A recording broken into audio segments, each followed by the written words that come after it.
What Yeah. better thing can you do, really? Because they are still with us, although not physically. Yeah. So, yes, you are going to have the emotions. There is no getting away from it. And I certainly will advocate that it's a really good thing to have those emotions. Hi, Bethan. Welcome to Momnificent. Good evening. Lovely to see you. Oh my gosh, welcome to Momnificent. This is so much fun. And you are joining us live from where again?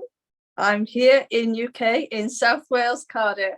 So good evening to I you. love that. Oh my gosh, I love that. And I love your accent. It's one of my favorite accents. So I'm so grateful to have you here with me today to talk about grief, because I know that you're a grief guide and you also do a lot of work to help with those who are caregivers and how do they take care of themselves when they are giving and giving and giving. And that's such a really beautiful topic. So before we dive into it, I always have a question I love asking my guests and starting out with. What's one thing that you've done recently that maybe you haven't done for a while that just brings you joy? Oh, actually, I was thinking about this when you sent me the question. There's so many things I've done, like bought some new blouses, new leather trousers, but also I bought some plants because it's Easter and holy time, and it is a holy time for us.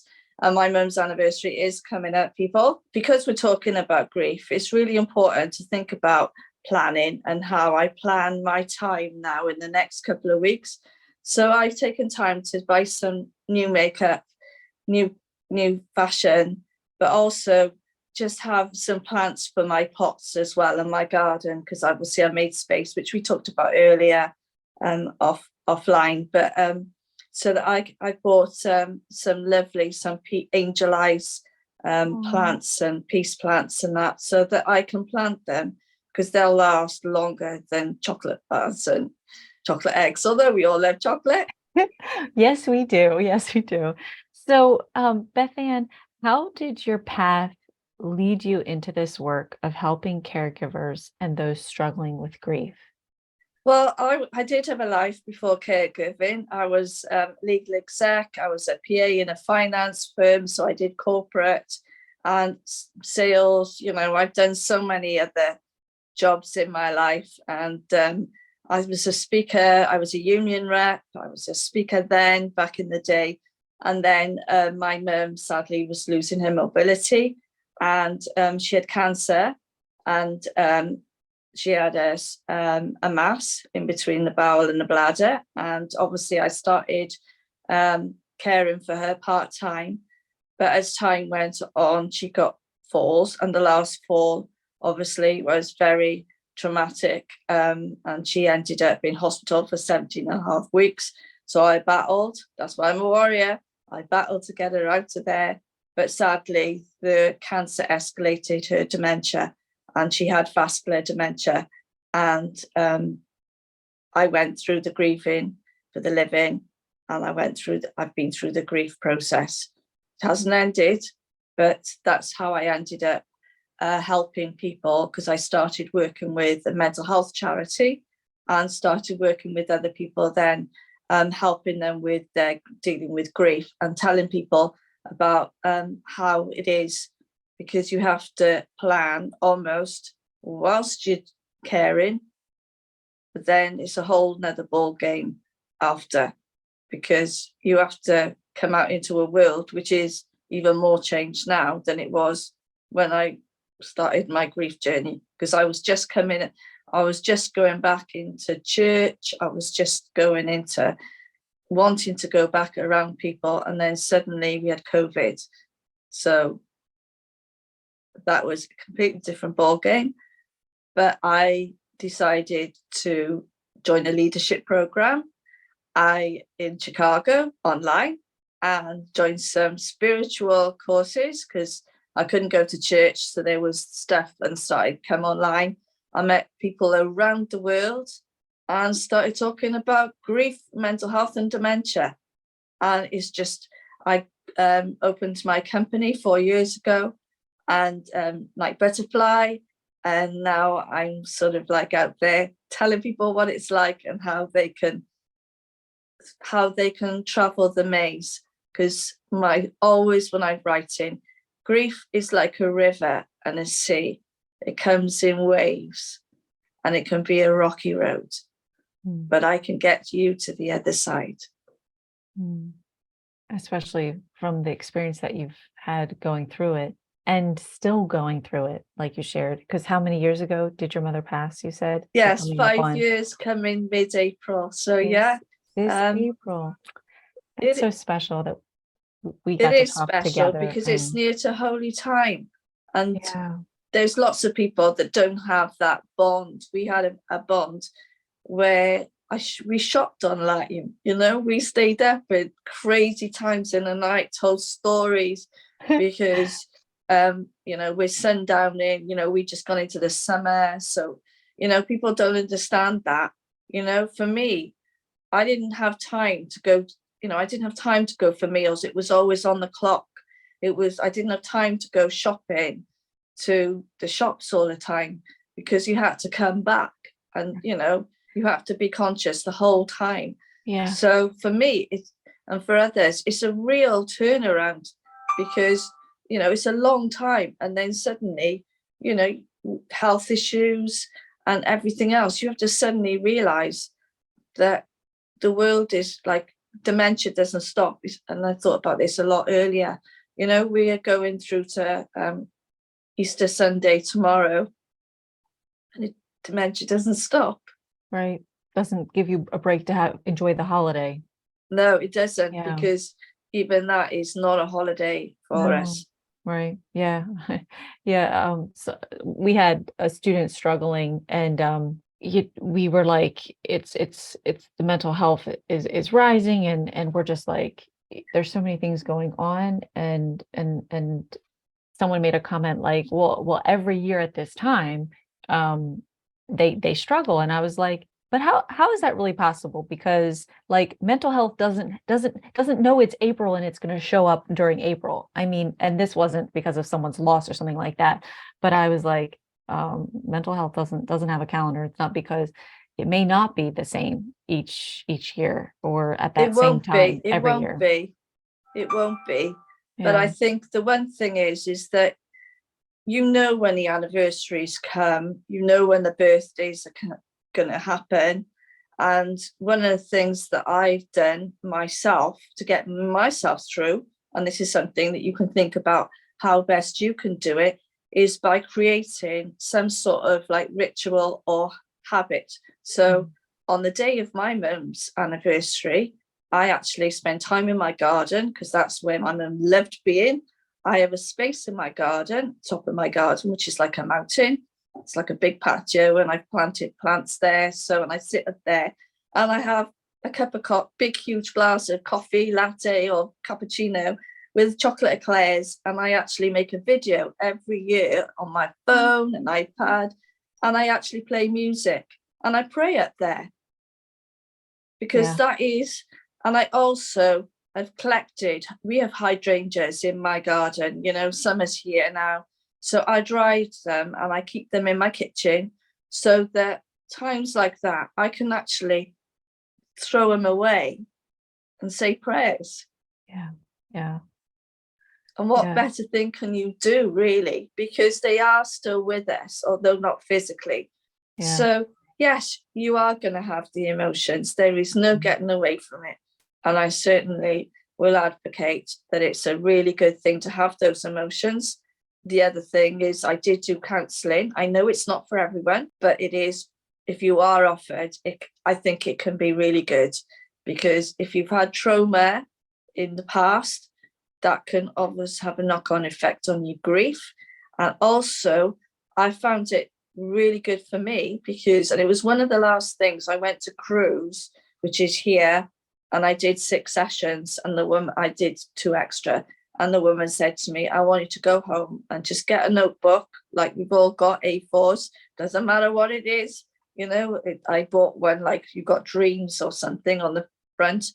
And she said, go home today and write as if to your loved one, whether it's your mum and that. I wrote to my mum, but if it's your husband and that, and what's happening in your life, your if you're having a down day. And that's also being honest with yourself to say to your family, your friends, and that. And that's something that I tell people as well. Tell them if you're having a bad day and you're like not really coping, then it's important to tell them. It is. We talked about a colleague that that is not coping as well. And if you can see that someone's not coping, just say it's okay. It is okay, because grief is not like a clock. Right. It's not something just comes up that yes, you can at be unexpected times. You can be in the middle of a shop, you can see something on the TV, and you can smell, be crying. Yeah, smells, so powerful. You can be in a restaurant, like someone was telling me. A grown man was telling me about how he was in a restaurant with his wife and something was said and he's sobbing in tears. Yeah. But I think it's important as you go through the grief stages that you accept those things are going to happen. And it's okay. And it's okay to ask for help. Yeah. It is all right to ask for help. And it's okay to say, I'm not okay today. Yeah. Because I know for myself, it's easy to like push down the feelings because you just go on and you got the next thing you have to jump into, and life is going 110 miles an hour.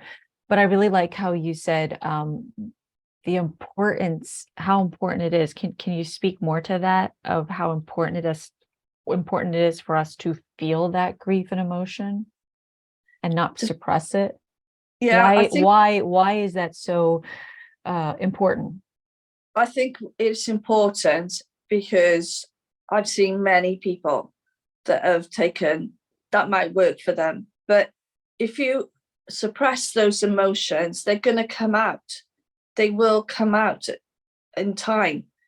It may take a while, but sooner or later, those emotions are going to come out in your relationships with your husband, your partner, your brother, your sister, your family members. It will come out and you will be feeling angry. I mean, obviously not everyone is caring for dementia. There's other reasons to be caring and that, but obviously people get angry, they isolated, we've gone through COVID, many not got to say goodbye, and people can get really upset because they haven't said. I was fortunate to say goodbye. I was lying with my mum the night before, and obviously in the morning she died, and I was in a kitchen talking to a carer, and I wanted to be in the living room, and I did say my goodbyes, and my mum spoke to me. The carer said she spoke to her, but I know different, because my mum actually had already spoken to me, because I knew she was dying. And I think it's important for us to now, going through COVID and with so many people not being able to say goodbye, is that I used to go to bed every night and I used to say to my mum, I love you lots. And my brother said, oh, what are you doing? But I knew that if anything happened to her in the night, that would be the last thing that she would remember, and that she would things. And obviously when people are going through dementia, the last thing is their hearing. When someone is dying, that is hearing. They hear you. They can still hear you. In those last. Sometimes they can speak to you. My mum could speak. She wasn't at that stage. Okay. So she did speak sometimes and that. But, some don't stop speaking. I didn't have that long, lengthy dementia. But I still went through all the stages in a way. And I remember that a carer came in on a Sunday morning and she was reading nursery rhymes. And I was going, really? Are you nuts? And she was saying, no. And I've still got the book upstairs, Hans Christian Andersen. And I remember my mum saying to me when she left, hours after, she said, what was that fool doing? Sometimes actually they pretend that they don't hear, but they're listening. Yes. Yeah, I do believe that. Yeah. Can we back up to something you said earlier about So if there's someone in our life struggling with dementia, you talked about something like a grief during life. Like, can you help Yeah, me grief. understand Yeah, that a little bit more, and yeah, grieving for what's helpful for people experiencing that with a loved one alive? that, grieving for the living is very Yeah. hard, Yeah, tell because me more about I that. think grieving for the living is hard because you're losing the person that you love. Their personalities change. You could have a husband who could become very sexual and start taking his clothes off. He could go into rages. You have my mum was you get people saying hello for hours, and they go hello, hello, hello, and it can drive people like crazy. Family members said, "Oh, this is nuts. What's she doing?" Hallucinations. People suffer from hallucinations because they have water infections. You and I could have a water infection and that, which would be mild and that, but we wouldn't suffer from hallucinations and ghosts and that. And some people find that difficult because it's challenging, because they're talking about a ghost in the room and you can't see it, you know? Right. And Yeah. obviously, some people believe in angels. Obviously, I believe in angels, so I understood. But a family member was like, this is rubbish. And I know people have argued with people um, Mm. because they are losing that personality of person. They're losing their mother or their father or their brother or sister, the person that Right. that's loving, kind, caring. I spoke to a writer the other day, about a week ago, who's actually mum is going through advanced dementia, and he was saying that his mum's dark side has come out. Mhm. My mum started swearing. My mum would never ever swear. Wow. No way. Yeah. When we were children, she would give them curry powder if the boys swore and that, and say, "I'll wash your mouth out with soap." Oh yeah, I But, remember that one. I'll wash your mouth out with soap and that when Yeah. we were growing up and that. But yet, and that really shocked us, Yeah. because that wasn't your mother, She, Right. and she, because, and people can also get very violent. They can be very violent because they can grab your arms Yes. and they can slap you, and we So just how gone into summer. So um, it's dark now, and people like who have dementia don't understand darkness and light. So oh, when you're trying to tell them it's tea time, and they're going, "No, it's not," and they wake up in the middle of the night and they want their breakfast at 2 o'clock in the morning, that is how grieving for the living, because they are going through that process, because is like their brain is slowly dying. So they are like a bookshelf. Their memories are falling away and they are going back, and they can go back. One minute they can be here where we are now, and then suddenly my mhm. mum was a war evacuee, so she went right back to the war. Yeah. Right. that Yes. that is the way to describe it. So even if your relative is in a care home and you're talking to them, they could be talking to you about what it is like the morning, and you could be chatting to them, and suddenly they're going to go back into like Another 10 years memory. ago, when Yeah.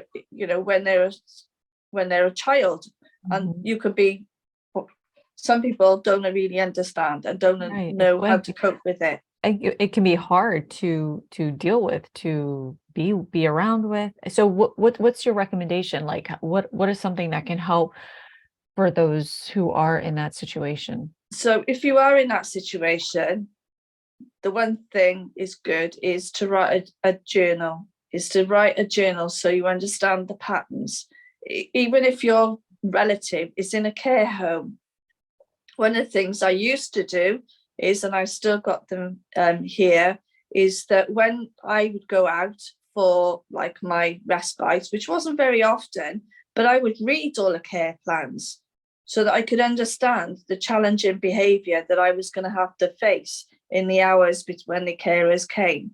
So, and even if when you go and visit your relatives from the care home, You can always give them a journal so that their staff could write. I know it takes time, but it does help with the challenging behavior. And if you make a note of their challenging behavior, you can see the triggers, so you can understand there's a pattern. So if they're feeling anxious, and the right way of communicating with them and not, asking them too many questions. Do they want tea or coffee? Not giving them like several things, and that will help. There is, when they're eating, little plates and things, let them try and do things themselves. But if they need help, say, do you need help? And then wait a little while to see if they will answer. Because you might get jumping right in. Because you might get impatient, and then I've seen carers and they're going, she wants a cornflakes and that, and then they start getting angry. Okay. Because you've got to remember, their brain is totally affected because it's slowing down. It's slowing down. So you might give them more time. To give them that time and to communicate with them and that. So, I remember my mum was like going, hello. My brother was saying, how, this is crazy. And I was said, it's fine. You get frustrated, but all I can say is, if you have a garden or a kitchen, you have a kitchen or things, or even a toilet, then you just say, I'll be back in a minute. And you just go out of the room, take a break, put the kettle on to take a break. Yeah. But I used to go out, there's so many things I did, and, we've only got a limited time today. And that's why we talked about doing some more, to give some more people for tips, because I used to go in the garden for 5 minutes and I would take my tea out there. Or I'd say, I'm going out there for a second, or put the TV on, and music. Music is immensely important. And I would suggest that you've got great technology now. We're here on Zoom. It's right at our fingertips. They've got iPads now, and for dementia people, they don't even have to talk to it. But also, they've got things that they can play music all day. So if it is somebody who's in their 70s or 80s, or whatever music they like, stick it on all day. Don't turn it off, because that music in the background is really calming. Create those routines. We have a routine in the morning at like 11 o'clock, your coffee break or your tea break. Use it like that. Have, we painted on my mum's nails in the afternoon once a week. Create those routines, and that will help right up to the end, as long as you can. Yeah. And I like as long as you can, until they're in bed. And even when they're in bed, if they're in hospital, you can, you can buy a hand cream. Even as men, I spoke to somebody the other day in our prayer group, and he worked with people who had disabilities and everything, and he was saying about how they used to go into the homes and with holy time washing the feet, and he said how they would wash people's feet and cream them, because it's really important. It's calm, it's very calming to do hand massages, and that can be for men and women. Men are just as conscious these days as their hair, as everything else, and and things. So do that as long as you can, even when they're in bed, and that, because it can make a huge difference. Love that. And give them the dignity that they deserve. Right? Yeah, that's what it is. Absolutely. And I just want to touch on one last thing before we go. And yes, we're going to set up another call to do a part 2 to this. And even if we do it once or twice a month, this topic is so big. But maybe we can end today with how I love in the beginning, you were saying, when the date is coming up of the passing of a loved one or an event like that, create a plan in advance and think of what you want to do or how you want to celebrate or how you want to take care of yourself in that moment, knowing how difficult that day is going to be. I think that was really huge. I really loved that. And maybe you could leave our listeners today with ending with what do we do when we have those thoughts of like, I should X, Y, and Z, or people are thinking I should be like this or I should be doing this. How do you navigate that when you kind of feel like you have those voices in your head? For me, I think that it's important to, I bought a 5 minutes in the morning journal in the beginning, and I got it out today, and there's so many exercises in there for people that we can like talk about on the next one. But it's about giving that 5 minutes in the morning. It's like when you get up in the morning, you can feel like today is not going to be your best day, and you know it's not going to be the next day. So in that case, think, well, go and have a hot bath.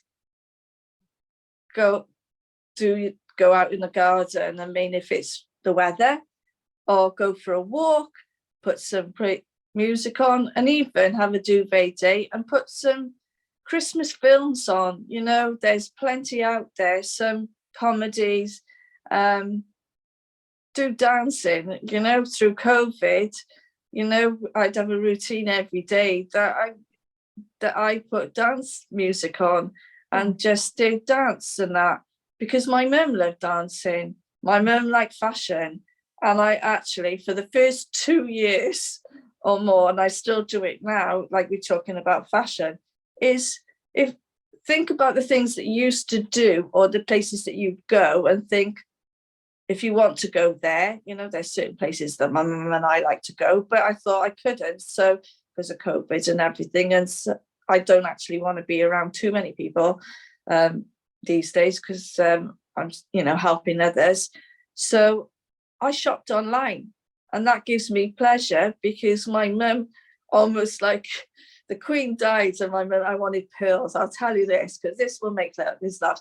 And I used to say to my mum, you know, great. My mum believed in great jewelry and, you know, like necklaces and everything.